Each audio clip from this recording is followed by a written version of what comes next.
Hi, Reggie.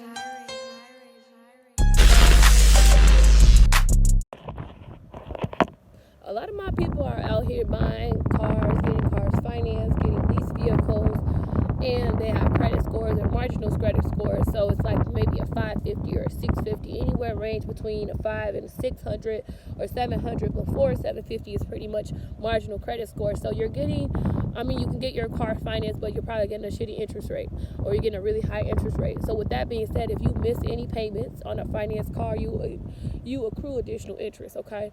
So when you go and you get your car, you need to understand that if you have a credit score of less than 650, that you're not going to get the best deal. And keeping that in mind, you need to try to pay off that finance vehicle as soon as possible. I know you want to get a car that you like, but make sure it's a car that you can afford. Make sure it's something that you will be able to pay no matter the emergency. And when it comes to lease vehicles, same thing applies. You want to have full coverage. You want to have things like gap coverage in case any emergency happens. Now, back to before you would have walked into the dealership to buy your car, you want to know what interest rate you're going in for, what the loan amount that you want to pay for, and if it's a lease, do you want a 2, 3, 4, or 5 year lease?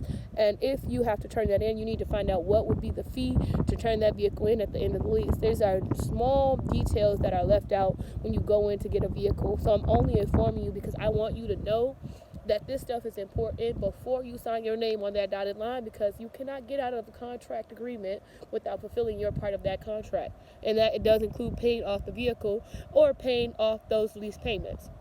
Whether or not that car is lost, stolen, I don't care what it is, you have a contractual obligation that you have to follow. So before you walk in there all happy-go-lucky and excited, or even frustrated or flustered, I don't care. Do not sign a dotted line until you understand for sure what it is that you are agreeing to when it comes to a vehicle. It is an emotional thing, and I'm telling you, the dealers are not there to educate you on your finances. They are there to sell you a vehicle. Nothing wrong with that, but you need to go in with the intention of knowing what you're signing and knowing what you're signing up for. Do not let anyone tell you that you should get a car because it's nice and the features, okay? Yes, that is very important, but look at that contract. Know the terms, know what you're getting yourself into, and that's pretty much